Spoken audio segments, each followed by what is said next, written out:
Greetings, y'all. I see it's 5:30, but folks are still trickling in, so we'll give them all a minute.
John.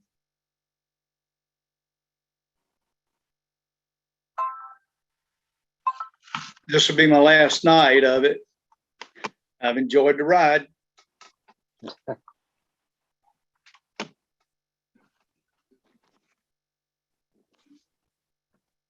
My term actually ended in May, so I'm kind of a holdover.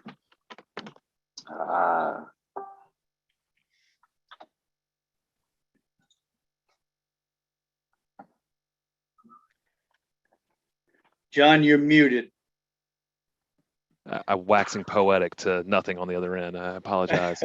No, I think that there may be some confusion there. I was able to trace your appointment to May of 2018. TPAC's bylaws dictate that all terms are for 5 years. If you can continue to serve, your appointment will last until May of 2023. Well, I think I'm gonna bow out. I was told, we checked with the clerk of, what do you call it, clerk of Council. court or something, and they said it was last May. And I talked with the mayor about it, and they don't plan to get anybody in my place. It's, it's been helpful to Arcadia Lakes, but they don't see, the future, I guess. I guess y'all look at the project list and there's not a whole lot left in there and within Right. the municipality. I understand. Okay. All right, Larry. Well, Thanks. I understand and appreciate you letting me know, and we'll certainly make sure that we reach out or figure out how to work around that. But that's fine. Thank you. Okay. Thank you. And if you get a wild hair, like I say, you're appointed through 2023, so you're welcome to join us anytime. Okay. All right. Present. I am taking roll, though, real quick of our appointees, just because we are getting closer to having a quorum, and so I just want to be able to see it whenever we do.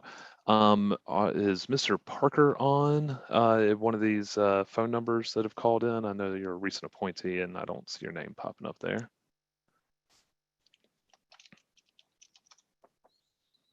Okay.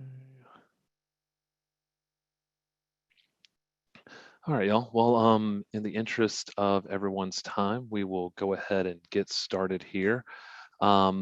Looking at our agenda, yeah, I don't know that we are quite to a quorum yet, and so we will just call it to order without having to take motions or anything like that to do so. So thank you all for joining us for this October meeting of the Transportation Penny Advisory Committee. With that, Kelly, Allison, have y'all seen any public comments coming in that we need to note? Nothing from Allison? I haven't seen any. None. Okay, great. So we can move on into our Office of Small Business Opportunities update. Erica.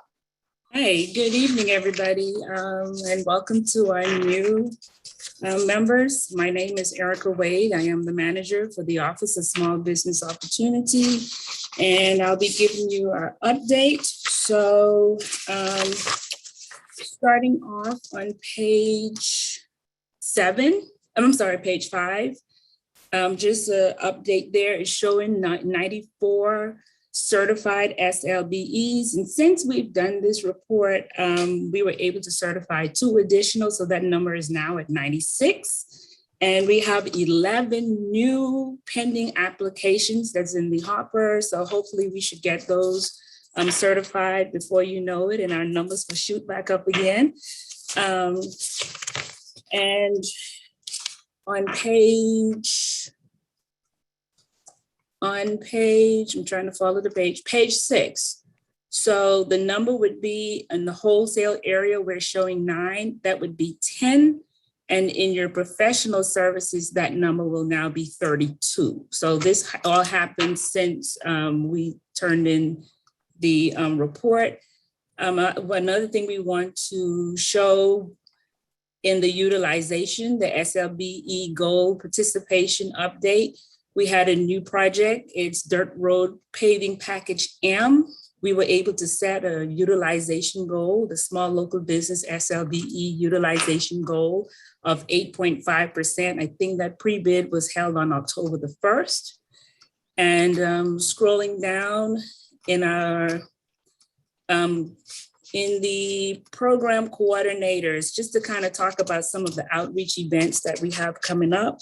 On Wednesday, in honor of National Women-Owned Business Month, our compliance officer, Ms. Margaret Jones, she will be presenting on certification, our SLB certification process, and that's October 27th from 2 to 3 o'clock.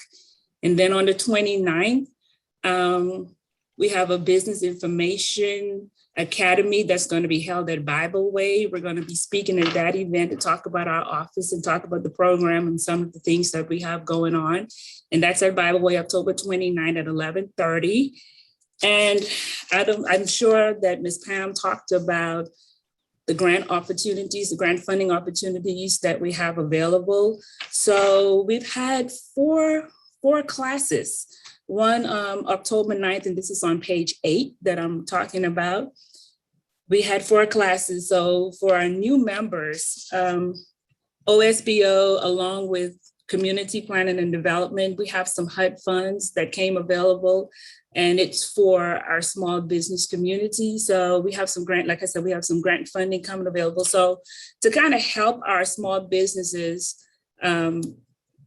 utilize these grants or be able to be eligible for these grants, we decided to go into the communities, go into each one of the districts and host workshops to let them know what's coming, what's expected, what are the eligibility requirements, what documentations you would need, just to make sure we have enough businesses that can get funded under these grant opportunities. So we have the COVID-19 grant that's scheduled to roll out in November.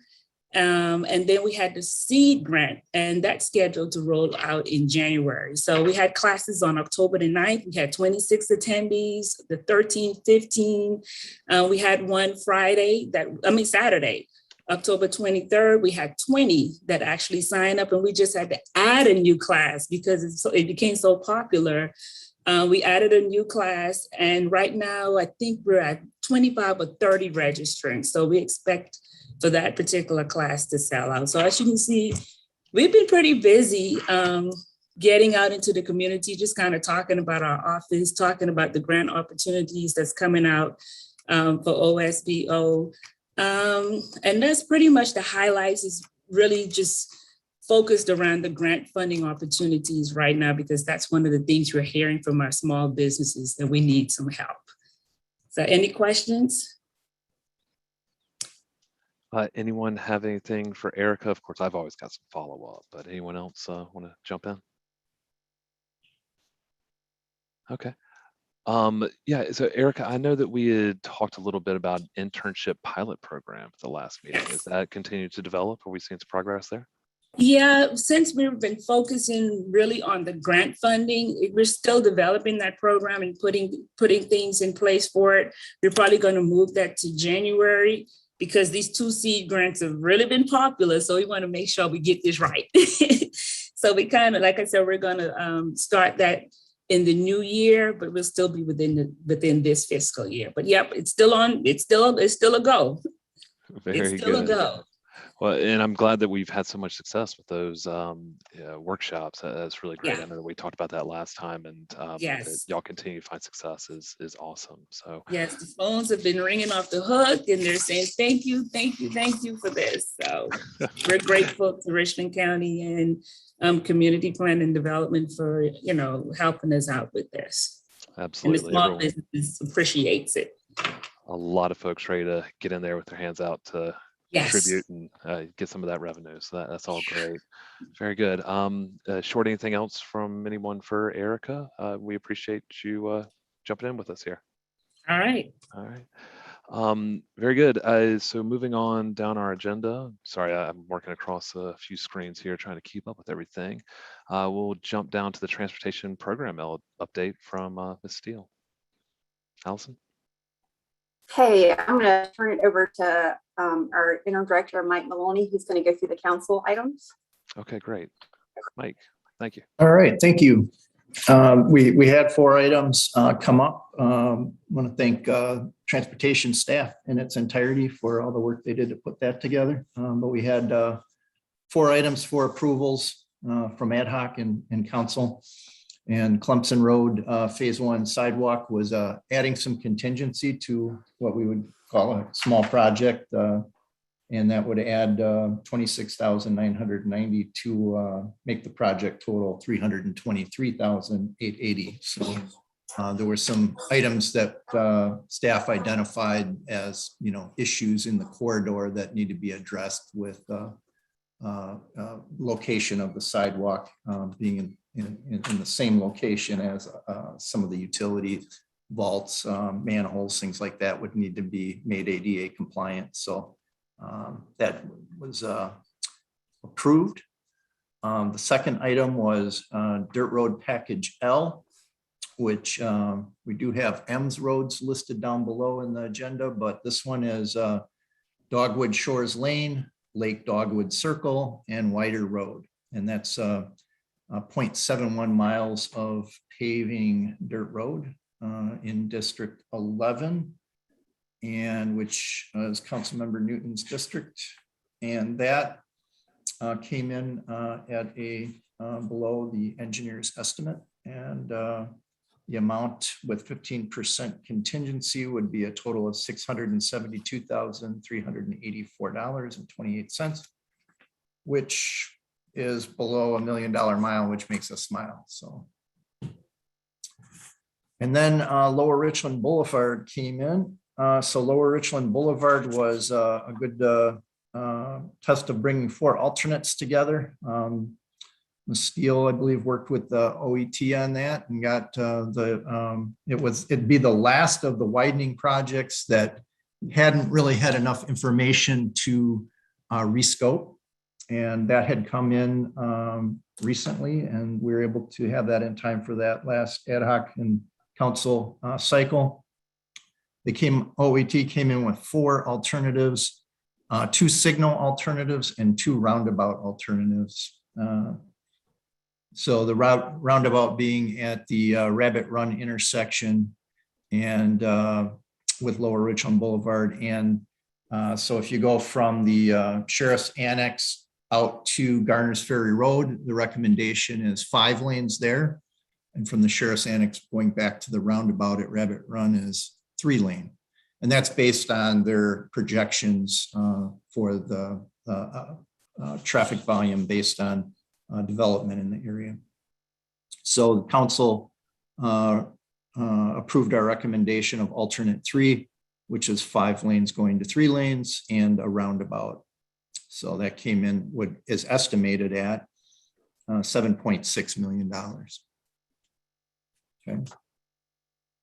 Very good. Thank you for recapping that for us as well. I've asked Eva to pay attention to that one as we get into it. So I appreciate you running through that for us, Mike.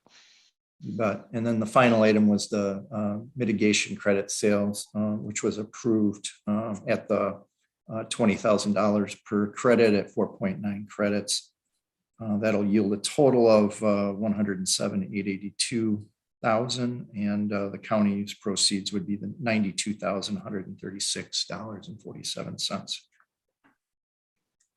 And that's all I have for the council approvals. Any questions on that?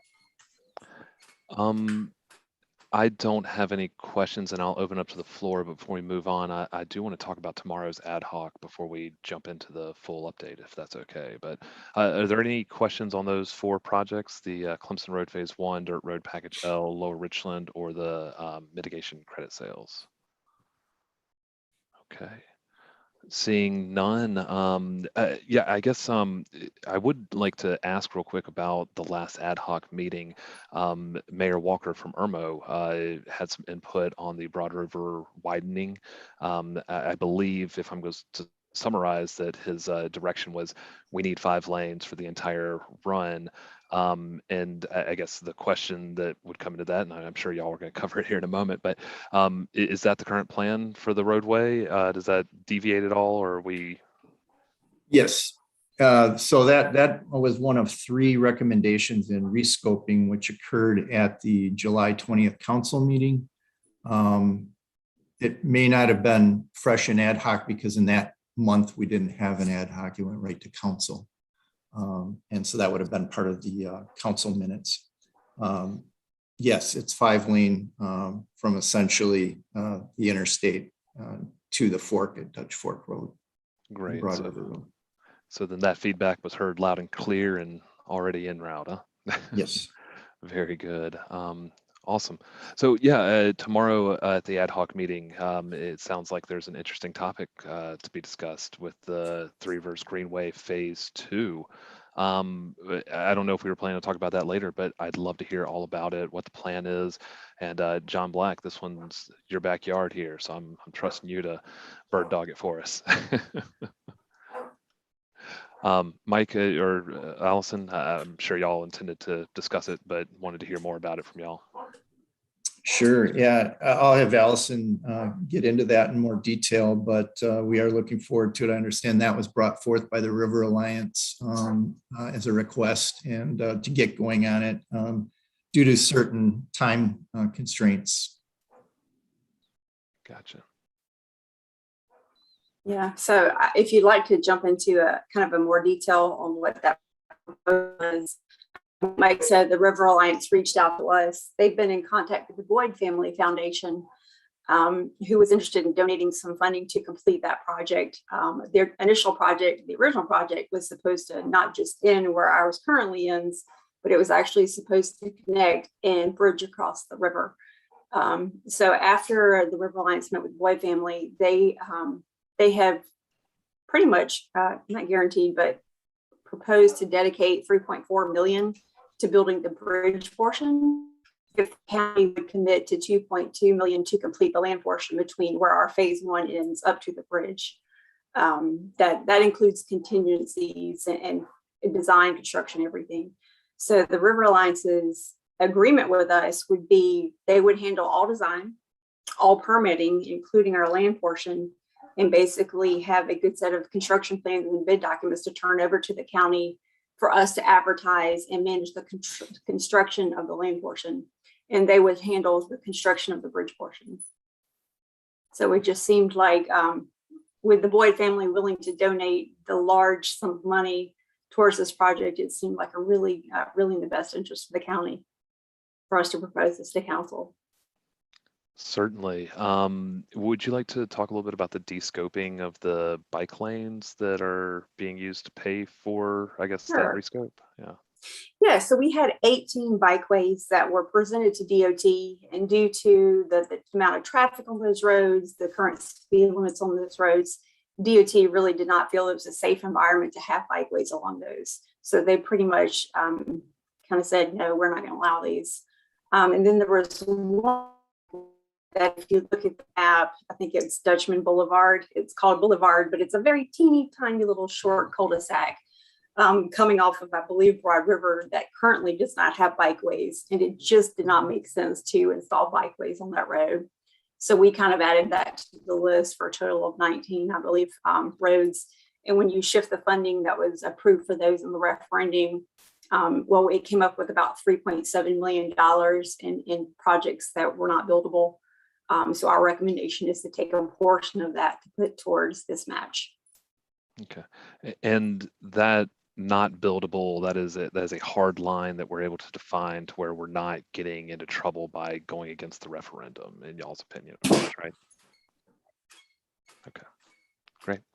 And y'all, just so you know, that ad hoc agenda is available on Richland County's page, and it has that full list of bike projects that are descoped on page 13 of the agenda for tomorrow. But yeah, I agree with Allison's assessment that those projects were mostly untenable, and so it makes sense to utilize that funding where we can have an impact. And this is a great partnership, so this is great to hear about. So with that, I'd be happy to get out of your way so you can run through the rest of your update, Allison. Okay. Just to hit some of the highlights, if we go down to Bull Elmwood, I believe last meeting I updated you guys that we just had one final power pole. That was our final conflict to resolve. We've come up with a good location. Dominion is waiting to get approval from DOT. And once we have that approval, we can finalize it and get that advertised. So hoping in the next 2 to 3 weeks, we can get that advertised. Dirt Road Package L, we are, procurement is in the process of executing the contract. So once we get that executed, we'll be able to set up the contract, get that started. Garner's Ferry Harmon intersection, we've already had a couple of utilities out there to do their relocation. So we do have movement on that. We are waiting for the OET to, again, finalize their bid package. They've received their final utility coordination information they needed. So I am hoping to have that in the next week or so, and then get that advertised maybe end of next week, beginning of the week after that. Scope was approved by council. Our project manager, Ali, has reached out to the OET and is getting them moving on providing a good detailed scope and fee for any work they have to do towards that rescope, so we can begin negotiations and finalize their good scope. And that'll take us through construction on that project. Last week, we had a public input meeting with Spears Creek Church Road. We had, I believe, 35 citizens show up, which was pretty good. I think it's about what we expected. They do have until November 14th to submit any comments, questions, or concerns to us. And they can do so via phone, email. I don't know that we've gotten any so far. We didn't have a lot of questions so much related to our project as related to the I-20 intersection or interchange, which unfortunately we can't cover in our project. So I think it went pretty smoothly. When you're looking at construction, we've got Innovista Phase 2 or Green Street Phase 2. The completion is scheduled for May 22nd or 2022. That is going to be the final completion. They do anticipate the regular construction to be done around January, February, but the shade structure is the holdup. There's been such back and forth between the engineer, the designer, and the contractor. That portion will not be completed until May 2022. But we do anticipate having the bridge open before then. I believe that's really all the main updates I have. Our sidewalks, Alpine, Percival, and Sunset, we're doing final design and permitting through DOT. I think that's it. Unless you have any questions. So did you say with Innovista, you broke up just a little bit on us there, Allison. With Innovista, you said there was a shade structure that was holding us up. Is that right? Yes, so there's a shade structure to attach to the bridge to provide, well, a beautification and shade also to pedestrians going across the bridge. There's been a lot of back and forth with the engineering simply provides specifications. They didn't provide a final design.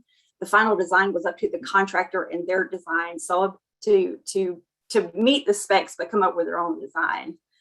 So they're still finalizing some back and forth between them. And I do believe I was told that the material for the shade structure is coming from Germany.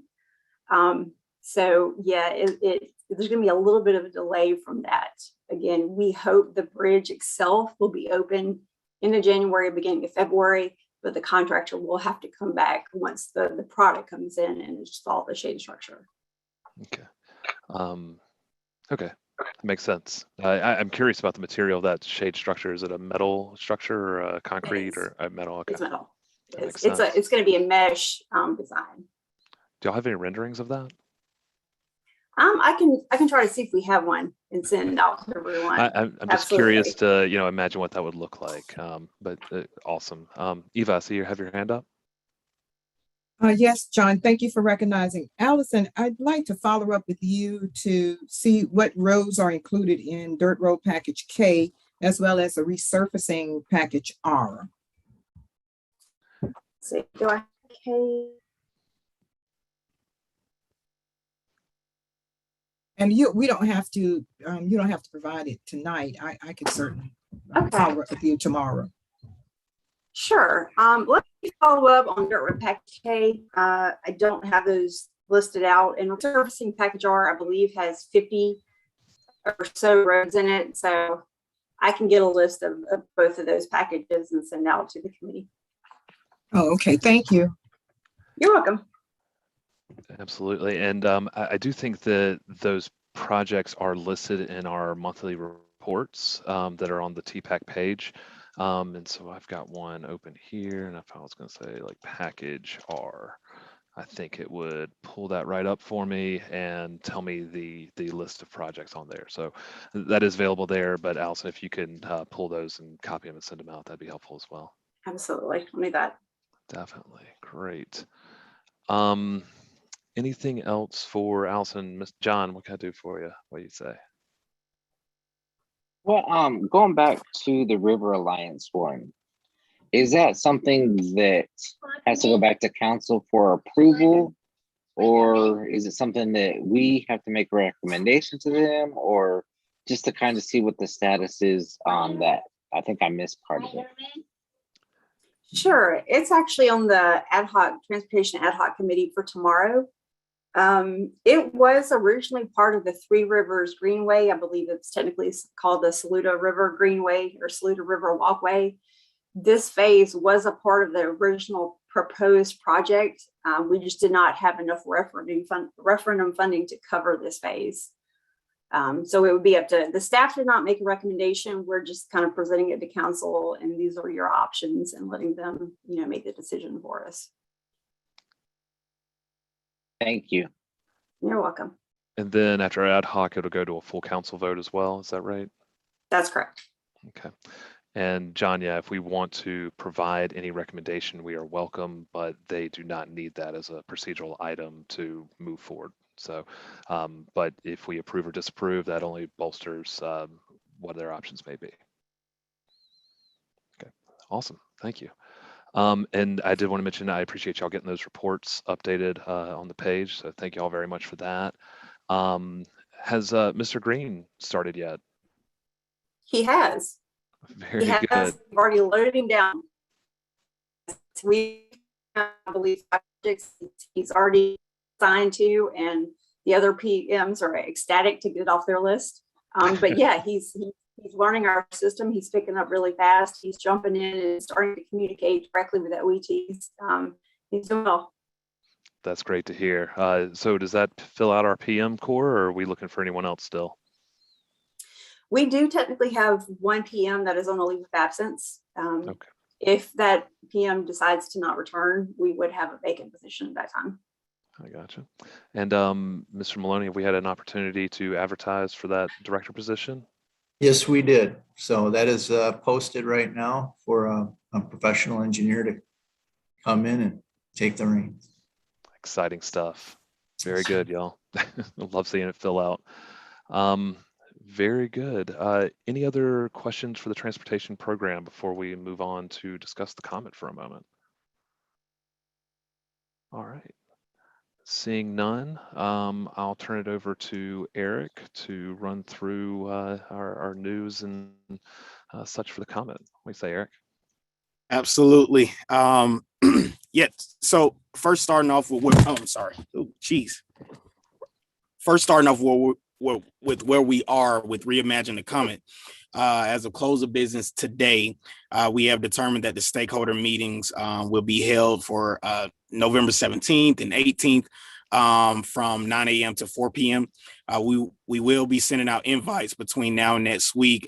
This will consist of planners of at least City of Columbia, Richland County, and Lexington County. More than likely, the invite list will remain the same from the start of the project, unless there's been some staff changes or anything of that nature. SCDOT is in the process of looking at complete street opportunities throughout the state as it relates to transit. And we were able to provide them an inventory list of all of our routes and bus stops and the associated GIS data. And we are hoping to see what comes out of that project and seeing what we can do in the city of Columbia to help improve some of these corridors. We're still putting out advertisement benches from Gateway and removing all benches from the previous contract, the Creative Outdoor. And we are running into a little hiccups here and there. It looks like in the past, maybe some bus stops were put out that wasn't completely permitted. But we're just trying to sort through that now, trying to see what the process was before as it relates to what we're doing now. But we're keeping track of that and keeping going from there. Let's see what I have here in my notes. Yeah, so we also we're taking a close look at bus stops. No bus stop should be less than 1,000 feet apart. But we do have some areas where there's an exception, like on Divine, before it merges into Gartner's Ferry. The routes serve multiple segments of arterial roads, neighborhood roads. And so we want to make sure that we provide that type of update in our service standards document. So we're working through that as well. Moving on to the ridership report. What does anyone have any questions about the following things that I've discussed so far? I have some questions about complete streets, but I'll save them for another time. Okay. Okay. I'm sorry, Eva, one moment before you jump. Eric, Eva? Yeah, I have a question, but I don't know if I need to hold that or save it, or if this is an appropriate time to ask about the bus stop. How is it determined what bus stops receive coverage? Because I noticed some bus stops have coverage and some does not. So how is that determined? That's also a part of our service standard. So there's a given amount of passengers that will have to use the bus stop in order for us to designate a specific amenity. So we have lean rails, we have benches, we have semi-seats, and also 12-foot shelters, 16-foot shelters. So it varies depending on the amount of ridership. Now, you do have special cases where someone can reach out and they say, hey, listen, we need some type of coverage here. I mean, I stand at this bus stop on a day-to-day basis. And if we can work that amenity into our budget, then we will go ahead and try to honor that passenger's request. So it varies, but we're trying to stick to the status quo of what's in the service standards. But we do have exceptions, that we've made for many different people just to make sure that it was a safe and secure bus stop. Safety is another thing too. So if we see that the bus stop is just not safe at all, then that will warrant us to try to put in an amenity to make sure that we smooth things out. Thank you, Eric. Thank you. And Eric, if there's a specific stop that we'd like you to take a look at, would you be okay, to take a look at it and let us know why it is the way it is and that sort of thing? Oh, absolutely. Yep. Awesome. We always appreciate that. Thank you. Please move. Okay. And continuing on, so I was able to do an analysis of the ridership growth by service day. And what I found was that the gap between weekday and weekend service is trending closer together than normal. But more specifically, weekday and Saturday ridership is what I noticed the most of, just trending a little bit closer. But I do not anticipate the two service days to ever reach the equilibrium of zero. But it does narrate a trend of passengers desire to travel to essential locations. And we can approximate this because Saturday service is pretty consistent with a slight variance of a couple thousand passengers, more or less, while weekday margins are much larger. That that can reach about 60,000. Therefore, when ridership is low, but service types / days are narrow, routes that travel along high concentrated corridors, like grocery stores, places to work, medical centers, are now being illuminated. And you can see this trend hold true in this month's ridership report. So looking at weekday ridership with U of SC excluded, we're up by 2%, with routes 801, 83L remaining pretty steady. There was a slight decrease in 801 service, but 83L increased by 11%. Route 76, which is the Fort Jackson route, is up by 17%. Route 4, which is the Soda Cap Orbit route that circles downtown, is up by 19%, and it was up by 71% back in July. And we're always 1 month in the holes if you have any questions about which month I'm referring to at this point in time. But I will also report on historic trends of Soda Cap service momentarily as well. That was something that was requested by a service committee, and I at least make sure I relay some of that information to you to show you where we are as we start to transition to Reimagine the Come is definitely going to be a big point of interest. But Saturday service is down by 18%, but overall steady in performance. 1 month is down by 23%. The next month, we're up by 20%. And now we're down again by 18%. So it's just up and down. The routes that saw the lowest variance in ridership was 501. That's a 2-notch route. And also we 84 Dutch Square, 77 2-notch. That's the Walmart area. And Route 76 saw no change. It reported the same number for riders for 2 consecutive months in a row. Sunday service is up by 32%. There was only one route that did not perform well for Sunday level of service, but 2 if you would like to consider DART service as well. But that was the 92S. That's the Lexington route that goes to the Amazon plant, and it is down by 18%. DART is down by 13% as well. But as far as Soda Cap, I quickly go over this in our last. So, again, the last service committee meeting, they asked for me to provide some data, just discuss where we are. I know there's been much discussion around Soda Cap routes and what we want to do and moving forward, and so it's a lot of interest. But as of right now, Soda Cap, we started the service in 2017, and Soda Cap 1 West Columbia Casey, and Soda Cap 2 Taylor Street in Hardin, which is that 5 Points area. For the first 4 months of the year, we were able to carry 8,579 passengers. In 2018, we carried 30,911 passengers, which is about 5,000 more than what we would have expected if we started the route in January of 2018. In 2019, Soda Cap 3, which is the Columbia Fireflies, they were now on board and they were starting their service. And that year we peaked at 71,891 passengers. And contrary to popular belief, it was in CY 2020 that we carried the most passengers. We finished that year with 74,109 passengers.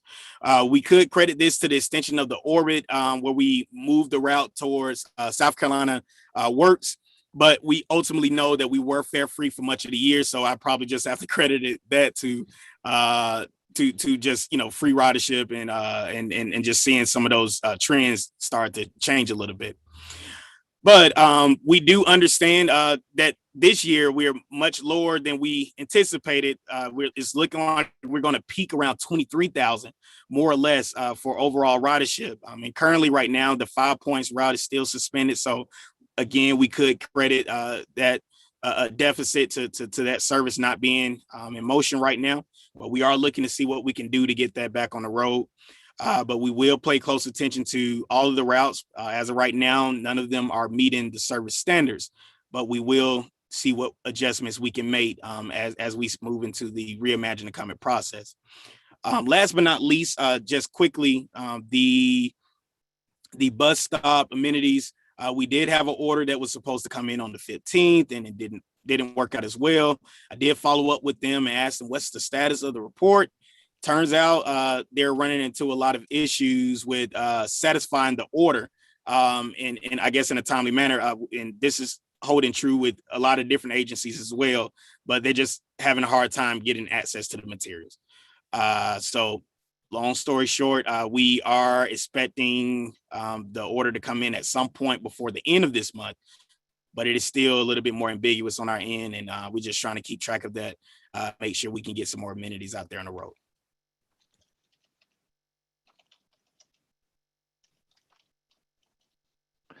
Very good, Eric. Thank you very much. Does anyone have any questions for Eric? I will say, once you have those public meetings set and ready to roll out with all the literature that may come with them and such, please, if you can distribute to this group, I'd very much appreciate it. I'd certainly like to stop by one of those days to see what y'all got and talk to you a little bit about it. Absolutely. Very good. Just swing back over here to my agenda. Well, thank you, Eric. I appreciate it very much. Other business, our next scheduled meeting is November the 29th. Let me just look at a calendar real quick. I think that's the Monday after Thanksgiving. So not without conflict, but I think probably the best we could do. Allison, yes? Okay, I was just going to go back to Eva's question about Dirt Road Package K. I was able to pull up that list of roads for you, and I wanted to provide that with her, a response to her right now. So we have Robert James Road, which is in District 10. We have Rocky Road in District 11. We have Barkley Road in District 11 and South Thrive in District 10. Again, I'll follow up with that information in tomorrow's email with Package R, but I did want to provide that tonight. Great. Thank you. Allison. Yeah.